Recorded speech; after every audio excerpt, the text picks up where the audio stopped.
பிரதமர் Datuk Seri Anwar Ibrahim தலைமையிலான மடானி அரசாங்கத்துக்கு மாய்கா வேண்டாத விருந்தாளியாக உள்ளது. எந்த ஒரு பங்களிப்பையும் செய்ய வாய்ப்புகள் வழங்கப்படாத இடத்தில் வேறென்ன செய்வது என அதன் தேசிய துணைத் தலைவர் டத்தோஸ்ரீ எம் சரவணன் கேள்வி எழுப்பியுள்ளார். ஒற்றுமை அரசாங்கம் அமைந்து 3 ஆண்டுகள் முடியப் போகிறது. ஆனால் இந்த 3 ஆண்டுகளில் அன்வாரை நம்பி ஏமாந்து போனதே மிச்சம். பரிக்கத்தான் நேஷனல் ஆட்சி அமைக்க ஆதரவு கொடுத்த எங்களை அதனை மீட்டுக்கொள்ள சொல்லி தேசிய முன்னணி தலைமை உத்தரவிட்டது. கூட்டணி தர்மத்தை மதித்து அன்வாரின் ஒற்றுமை அரசாங்கத்தை ஆதரித்தோம். அமைச்சரவையில் மாய்காவுக்கு இடம் தருவதாக சொன்னார்கள். ஆனால் ஆரம்பத்திலேயே அந்த வாக்குறுதி காற்றில் பறந்தது. பின்னர் அன்வாரிடம் பேசிய போது கண்டிப்பாக எதையாவது செய்வதாக கூறினார். ஆனால் அமைச்சரவை மட்டுமல்ல, பிற அரசாங்க நிறுவனங்களில் கூட எங்களுக்கு பிரதிநிதித்துவம் இல்லை. இப்படி எந்த மட்டத்திலும் உரிய அங்கீகாரம் இன்றி மாய்கா நட்டாற்றில் விடப்பட்டுள்ளது. 70 ஆண்டு கால வரலாற்றை கொண்ட, அதுவும் முறையான உட்கட்டமைப்பை கொண்ட ஒரே இந்தியர் கட்சி மாய்கா.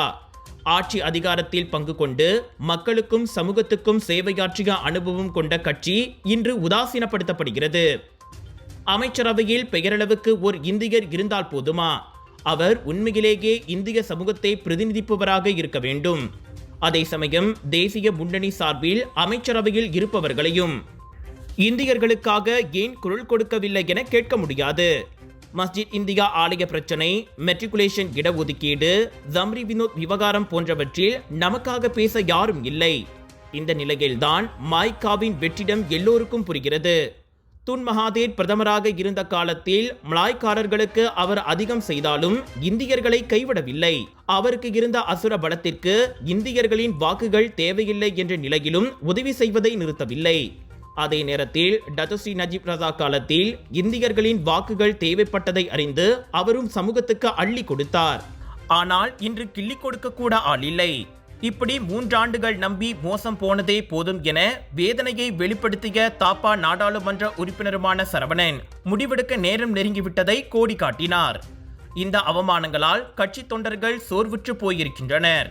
இந்நிலையில் மாய்காவின் எதிர்காலம் குறித்து தொண்டர்கள் எடுக்கும் முடிவுக்கு கட்சி கட்டுப்படும்.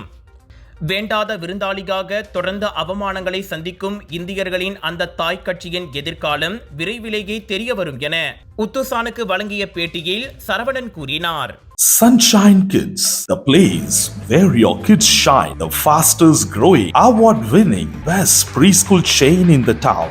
Welcome to our preschool, where learning meets fun. Our preschool provides a nurturing environment for young learners to thrive. www.sunshinekids.com.my